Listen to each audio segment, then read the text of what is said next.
අපි ජීවත් වෙනකොට ගොඩක් විට අපේ මේ පාසල් වල කියලා දෙන්නේ නැහැ. අපේ ඇඟ ඇතුළේ තියෙන පරමාණු අ, මේ විශ්වය ආරම්භ කරන්න ඉස්සලා තිබිච්ච දේවල්. හරි පුදුම වෙයි.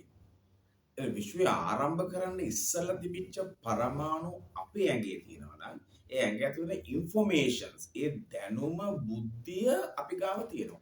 ඕන කෙනෙකුට දියුණු වෙන්න පුළුවන්. ඕන කෙනෙකුට සාර්ථක වෙන්න පුළුවන්. ඕන කෙනෙකුට ජීවිතේ ජය ගන්න පුළුවන්. විභාග පාස් වෙන්න පුළුවන් කියලා කියන්නේ ඒක. ඕනම කෙනෙකුට. කිසිම කෙනෙක් මේ ලෝකේ නෑ දුර්වල අය, බැරි අය, නැති අය, කරගන්න බැරි අය. ඒ දැනුම බුද්ධිය එළියට ගන්න නම් හරි සරල දෙයක් කරන්න තියෙන්නේ.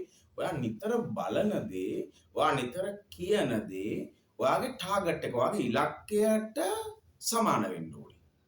ඔයා බැලුවොත් එහෙම අසුබවාදී දේවල් නැත්තම් කාගේ හරි කෑ ගහගන්න ඒවා වයලන්ස් ඔයා ඒ අතර තමයි යන්නේ ඔයාගේ ජීවිතේ.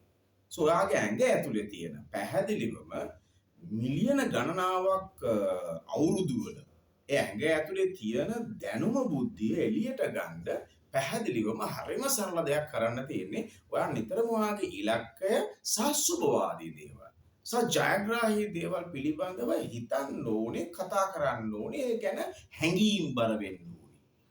පැහැදිලිවම ඔයාගේ ජීවිතය වෙනස් වෙනවා.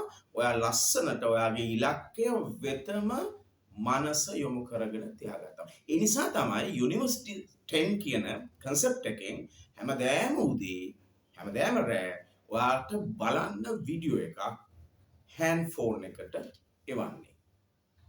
Thank you.